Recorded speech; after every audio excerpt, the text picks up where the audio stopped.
जिस इलाके में तेजाजी महाराज ने बलिदान दिया वो ये वीर भूमि है। मैं वीर भूमि को नमन करता हूं।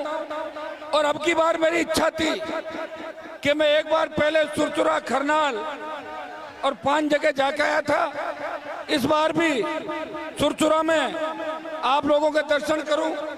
वीर तेजा हमारी जो समिति है, प्रादेशिक वीर तेजा जाट विश्राम स्त्री सुरचुरा में समिति के अध्यक्ष और जाट समाज के मौजूद बुजुर्गों, सम्मानित मंच, नौजवान साथियों, मेरे छोटे भाइयों, माताओं, बहनों, आज जो जोश और जज्बा आपके अंदर देख रहा हूं, ये तो तय है कि 28 में बड़े बदलाव के संकेत आज के दिन हो गए राजस्थान के। भाइयों, सब जगह मैं जा नहीं सकता, समय कम है, 6 प्रोग्राम दिए और अपने लोगों के बीच में से जल्दी निकलना बड़ा टेढ़ा काम है। और ये आप मेरे से प्यार करते हो, मैं आपको विश्वास दिलाता हूं कि दोबारा आपके इलाके में फिर आएंगे। अब की बार खूब सारी बातें भी करेंगे, काम करेंगे। अभी ऐसा ही भर्ती और जो आरपीएससी पुनर्गठन की लड़ाई आप लोगों ने लड़ी, वो जीत सिर्फ और सिर्फ राष्ट्रीय लोकतांत्रिक पार्टी और राजस्थान के नौजवानों की, तेजा भक्तों की जीत।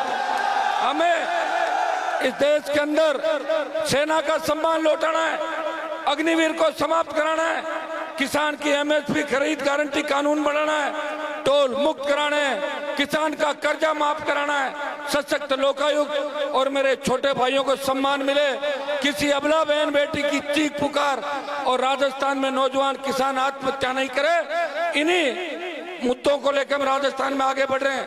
जब भी किसान कौम को आवश्यकता पड़ी, लोग तो कोई कहता मैं कांग्रेस का हूं, कोई कहता बीजेपी का हूं, कोई कहता मेरा कैरियर खत्म हो जाएगा, कोई कहता अगर मैंने अपने आप को जाट कह दिया मैं तो बर्बाद हो जाऊंगा, मेरे वोट टूट जाएंगे। भाइयों, जब भी देश में आपके भाई की जरूरत पड़ी, चाहे हरियाणा की पहलवान बेटियां थी या किसान बिल या दूसरे मामले, इस राजस्थान के हार्डकोर अपराधी जो किसान के बेटों के सीने पे गोलियां मारते थे, अगर उन अपराधियों को उनके अंजाम तक पहुंचाया, हनुमान बेनीवाल उन अपराधियों को अंजाम तक पहुंचाया। वो नेता जो अपने घरों से आह्वान करते थे, लोगों को ये भाषण देते थे कि बिजली आएगी तो करंट आएगा, बच्चियां पढ़ेगी तो भाग जाएगी, नेर नहीं लानी, उन नेताओं के परिजनों की क्या स्थिति हो गई आप अच्छी तरह देख सकते हो। उनके परिजनों को भी दूसरों का झंडा पकड़वा दिया और हालात आपके सामने, वो पैदल घूम रहे हैं आपका समर्थन पाने के लिए। यहाँ से आपको फिर ललकार हुंकार भरनी है। पिछली बार भी आपने और उससे पिछली बार भी आपने रूपनगढ़ की धरती से, तेजाजी के भक्तों ने सुरचुरा की धरती से मुझे आशीर्वाद दिया। इस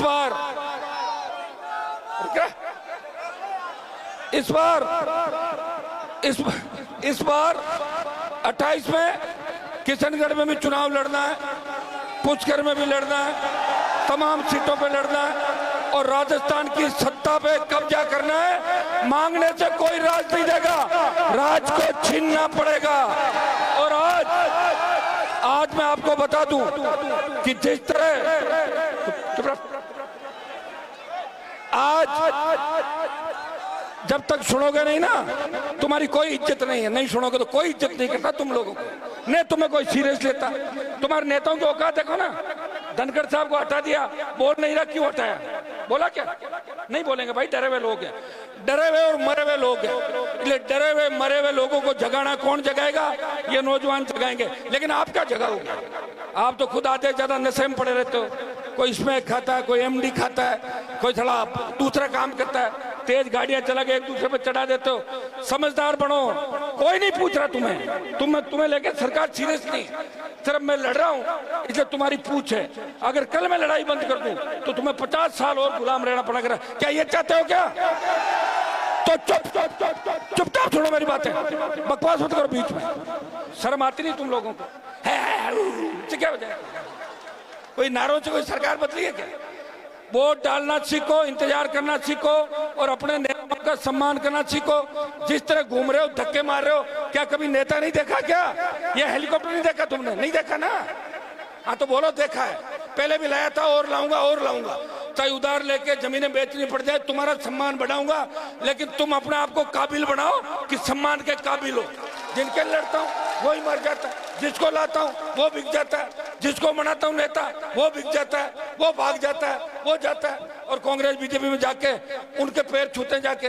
तो भाई ये व्यवस्था है और हमें 22% आबादी को राजस्थान में बताना है कि शेड्यूल कास्ट के भाइयों को साथ लेके हम राजस्थान की सत्ता पे कब्जा करेंगे और इसमें सबसे बड़ी भूमिका राजस्थान के नौजवान की होगी, किसान के बेटों की होगी।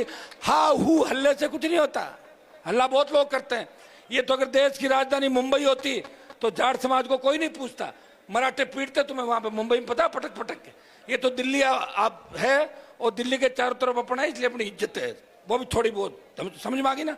कोई कैबिनेट मंत्री नहीं तुम्हारा, बीजेपी वाले तुम्हें कुछ नहीं मानते और इन्हें कांग्रेस मानती।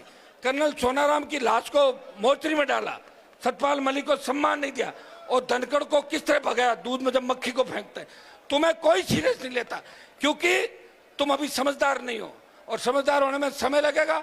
मैं भी 28 तक ही लड़ूंगा, 28 के बाद अगर तुमने सफलता नहीं दी तो मैं भी दूसरे रंग में रहूंगा। मेरी जिंदगी खराब करने के लिए पैदा नहीं हुआ, मेरी जिंदगी खराब कर दूं और तुम्हें तैयार करूं और तुम दूसरे दलों के अंदर भाग जाओ। मैं धंधा नहीं कर रहा हूं। आज तेजाजी महाराज का सुरचुरा का कार्यक्रम है, यहाँ बलिदान था, इसलिए मैं आपके बीच आया हूं। और पिछली बार मैं जब आया था उससे 10 गुना जोश आपके अंदर है, लेकिन जोश में होश रखना है। समझ में आ गई? होश इतना रखना है कि जैसे मैं निकलूं साइडों में हो जाओ, अंदर पढ़ते हो लग जाएगी और ऐसा लगता है कि मैं सबसे मिल नहीं पा रहा हूँ, मेरी खुद की यूं लगता है मुझे क्या हो गया इन बच्चों के, क्यों ऐसे टूट रहे हो, क्या देखा नहीं क्या मुझे? हमेशा बीच में तो रहता हूँ आपके। तुम तो ऐसे भागते हो जैसे कोई फिल्म में हीरोइन आ गई उसको पकड़ लें, ऐसे भागते हो। चलो मैं तो तुम्हारा भाई हूँ, तुम्हारे बीच ही रहता हूँ, इस तरह मत करो। उसको आराम की भी जरूरत है, वो परेशान भी रहता है, एक अकेला लड़ रहा है इस देश के अंदर, उसे ताकत दो, मजबूती दो। पंचायत चुनाव लड़ने हैं कि नहीं लड़ने हैं? कोई दम है क्या? सीटें जीतोगे, फूस करोगे?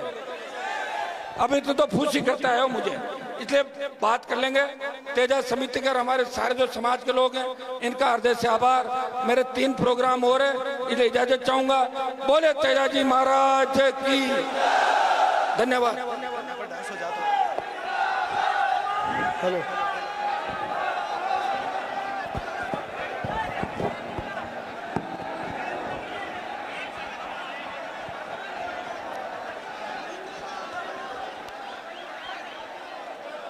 शांति बनाए रखे। सभी तेजा भक्तों से